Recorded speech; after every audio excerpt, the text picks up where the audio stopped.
Well, good morning, beautiful people. My name is Justin. You're here at Firestorm Free Running and Acrobatics. Today, we are doing rail precisions. Let's get it. All right, guys, we're gonna be doing our rail precisions.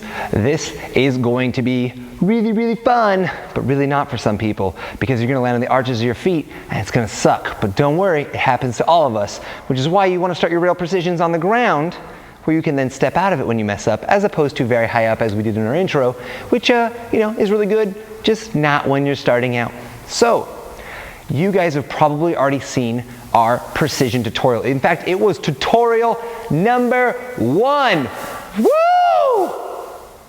I got very excited about that, very nostalgic. All right, if you guys watch that, it goes over everything you need for a precision. It's very long, has a lot of information. We're gonna go over some of that again today, but we're not gonna go as in depth because we've already gone over our precisions. All we're doing now is adding in the rail for a little more difficulty. It is the same thing, just a more advanced version. So let's do our quick 60-second breakdown. 3, 2, 1, magic. 60-second breakdown. When I start on a rail, I need to make sure I am balanced. So when I get up here, I'm not just gonna stand, wobble, and try to jump. Chest up, squeezing my glutes, squeezing my abs. Again, chest and chin up. Your chin can come down as long as your chest is up. I want a full arm swing up and in front of me. What I'm gonna be doing is as I'm in the air, I'm gonna look at my landing, tuck my knees up, and extend my feet and my knees towards my landing position. And I try to keep my chest up when I landed. You'll notice when I landed, chest up, right? Even if I look down, my chest is still up. I'm not slumping the shoulders. My feet are pointed where I'm going to land. As they hit on the ball of my foot, I'm going to absorb down. The lower I drop, the lower my weight is, the better my center of gravity, the easier it is for me to balance. I can balance here, not even using my arms, barely moving at all, just a little bit with the toes, much easier than I can if I'm up here. It's a bit harder, you see. Okay. When you start, take your time. Even if you have good precisions, if a rail precision is something new for you, I recommend not starting on top of a rail and jumping to another rail. These are the two things I recommend. Number 1, get used to your rail. All right, if you can't stand and balance on a rail, I don't know how you're going to jump with all that momentum, land on it, and land and keep your balance. That's going to be much more difficult. So what I recommend is starting here. Feet shoulder width apart is going to be a little easier in the beginning. I always like to say everything should be feet together, but you can start wherever you need to. Not wider than shoulder width though, that's just going to lead to problems. I'm going to squat down so my butt is on my heels. I'm going to keep my chest up. All right, I can again move my chin to look where I'm going as long as my chest is up. Do not let your chin pull your spine and your shoulders down and out of alignment. As soon as I look down when that happens, whoop, there's no keeping my balance. We're gonna focus on the rail balance. This is not a lot like the rail balance we were doing when we were walking the rail. This is a different type because as you can see, I'm right here between my toes and the pad of my foot. I'm gonna keep my chest up and I'm just going here and starting to learn what it feels like to balance on here. If you can see, my toes are moving all the time. My calves are doing all the work, but the rest of my body is just chilling. In the beginning, you'll probably have to use your arms. That's okay. Then try to squat up a little bit. I can use my butt behind me, my arms, my hips, everything here to keep my balance. All right? What I don't want to ever see, if you can help it, is hips way in front of you or chest down and butt up. Your butt should never be the same height as your shoulders or even close to it. My goal is always to keep an almost vertical chest. I can move it a little bit like this, but I'm never landing like this. I see this one way too many times from people, and then they wonder why they can't stick their landing and they fall on their face. All right? It's because your butt's in the air, you giant stink bug. So this one's really good. We need to learn how to balance on the rail. The next thing we need to do is not jump from a rail to another rail. We need to learn how to just land on the rail. That's the hard part. So I recommend finding a rail that is low to the ground. Sometimes this can be difficult to do. So another thing you can do is you can practice using a curb or something and landing on just the edge. If I were to say use this blue mat right here and pretend this was a curb for me, just gonna make sure I don't go too far and hit that rail, I would start right here and jump just to the edge. Notice how I'm just on my toes and the pads of my feet? That's where I'd want to land on the rail. So I can land on a solid object if I don't have a rail in the beginning and practice always landing on just the edge. If I ever get to where even part of my arch is over the lip, I know I've gone too far and I would have landed like that on the arch of my foot. That is what we really want to stay away from. It is scary to land on the ball of your feet. There is a lot of commitment in landing in the ball of your feet. But when you land in the ball of your feet, you can now use your toes, your ankles, and your knees and hips to absorb. Boop, and keep your balance. When you land in the arch of your feet, your ankle is now fully flexed. Your ankle cannot absorb. Your toes are over here. Your toes aren't even on the thing, so they're not gonna help you. You've cut out 50% of the things that you would use to absorb and balance when you land on that rail.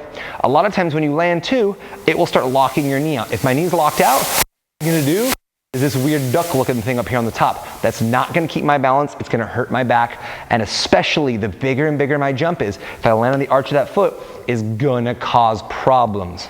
All right, that's your plantar fascia. It's nice, it's your friend. You don't want plantar fasciitis. It's not your friend, it's really painful. You want this thing to work. So, the last one I want to talk about is landing on your heels. This does happen sometimes, and it sucks. Your heel, unlike the center of your foot, or your plantar fascia, which has a lot of stuff, your heel just has this little thing called a bursa sac. It's just a little bit fat, then straight bone. You're basically taking a little tiny piece of foam, let's say, and your bone, and just slamming that bone down. It's going to suck. So as scary as it is to commit to the toes of your feet, that's where we have to start practicing. If you only feel comfortable starting a foot away from the rail, that's fine, but do that and practice landing on your toes and then hop off. It can be a little scary, I get it. All right, you can even use a little swing, boop, and step one on, then the other on. Just get used to what it takes to land in the balls. If you start backing up each time to give yourself a little more range, that's great. If I take a step back, I jump again, and I notice I land on the arch of my foot or my heel, I need to stop, take that step back forward, and begin again. Do it right and build progressively. Now, when I land on the rail, remember, chest up, dropping my butt to my heels. So when I'm landing here, toes, whoop. I screwed up, guys, I'm so sorry. Did you guys see what happened that though? When I did it, I left my butt a little bit up. I didn't drop enough. My chest went forward. When my chest went forward like this, instead of staying up right here, that pulled me forward. So when I do this, remember, I wanna drop down, keeping my chest up, butt behind me, arms in front of me. Teeter-totter, yeah. This is a really good way to go. Now, as you start to feel more confident, what you can do is come over to a rail that's a little higher. A very common one people use outside is a handicap rail. You find maybe a park bench or something next to it, and you can jump up on top of the rail almost like a box jump. I'm gonna be careful of this bar so I don't smack my pretty face on it. So humble life, hashtag humble brag. And I'm gonna jump onto this one. When I do this, I need to make sure that my knee comes up in front of me so my foot can land on top. A lot of people are scared to really drive their knees up and tuck when they're doing this because it causes a lot of commitment. You're really committing. But if my feet are low and my rail, it's gonna suck. So as I come in, I'm right here. Woo! Ah! You see that? Maybe? No? I don't know. I was scared about hitting my face, but instead I hit my arms, and then that caused me to land on my heels. That sucked. So we're gonna find a slightly less mean rail. I come in here and committing myself to that jump. This is really good because now you're actually jumping and committing as opposed to like a little hop on the ground. I'm learning to drive my knees to my chest. Now I can land on the rail and start practicing my balance. Now what's gonna happen is once you have all of these and you feel very comfortable, you're gonna go over and find a rail to a rail. The most common one, again, are the handicap rails. Sometimes you walk, down a little walkway and there's a rail on each side. Rail to rail. They're only a few feet apart and they're the same height, the same width, everything. That's a really good one. I would highly recommend, if you have the ability, do it on the ground. Definitely do it as low as possible like we've set up here for our students. If you don't have that, try to find ones as low as you can in the real world. You can also make them with pipes from Home Depot. They're not crazy expensive. Not the cheapest thing. It costs maybe $30 or $40 to build a ground precision rail, but then you can do it nice and safe. Then, like I said, our final thing we want to do is rail to rail. So I start here. I'm using the balance that I learned from my first one, just standing on the bar and balancing, making sure I'm in a solid balance position before I start my takeoff. My arms are in front. I'm bending the legs, chest up, nice solid body position, tight stomach. I'm going to swing the arms. As I jump, I'm going to pull the knees to my chest and drop down. It's important to pull your knees to your chest for two reasons. One, a lot of times we're jumping through the air, we go over an object. If I jump and I keep my legs straight, I can land, but it's really hard. Here's the other reason why. When I'm in the air and my knees are up like this, my chest is up, I can look down with my chin, I can see my knee, I can see my foot, I can see the rail I'm landing on, and I can extend all of them and watch them in front of me hit and land while keeping my chest up, and then I can absorb all the way down, hit my landing without compromising my body position. I can see the entire thing. If I jump and my legs are straight, this is a problem I had when I first started parkour because I was raised as a gymnast. I was taught to have straight legs. When I jump, if my legs are straight, I can't see them, my knee, the rail, everything there because they are below me. I would have to lean forward to see them. And now even if I make it, I'm gonna clip my toes and fall forward on my face. It messes up my body position. So you want the knees up in front of you so you can actively see every part of your landing mechanism as you reach out and try to land on the rail.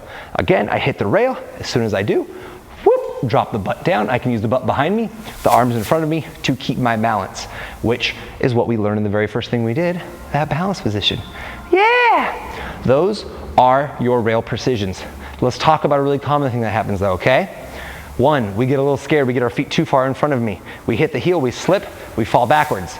Sit down, back shoulder roll. Then the next thing you gotta do is confirma Flores! Oh, you got it, not again, no. Oh, every time. He made fun of me last time. Oh, that's awesome. You hurt my feelings. Well, wait, was what he said factual? No, I don't think they had to look closer. I think they look good. We have to zoom in more, we can't see him. He did it again, didn't he? No, stop it. No, no. The guy behind the camera is being mean. This is a professional environment, sir. Oh, sweet, kick him while he's down. See if he has any lunch money. Yo, you got that milk money, bro? Oh, it's not quite a shaved head, but it's close enough. Now I forgot where we were in the tutorial, oh God. Yes. Another very common one. It is scary to commit, right? Sometimes we land a little short, our toes go down, we hit the ground and we have a lot of forward momentum, now our feet are behind us. We can't exactly take a step because we catch our foot. Or worst case scenario, in the beginning, I did my precisions across here. What would happen if my feet were a little short on that, right? My toes would then come down. I'm already committing to absorbing in front of me.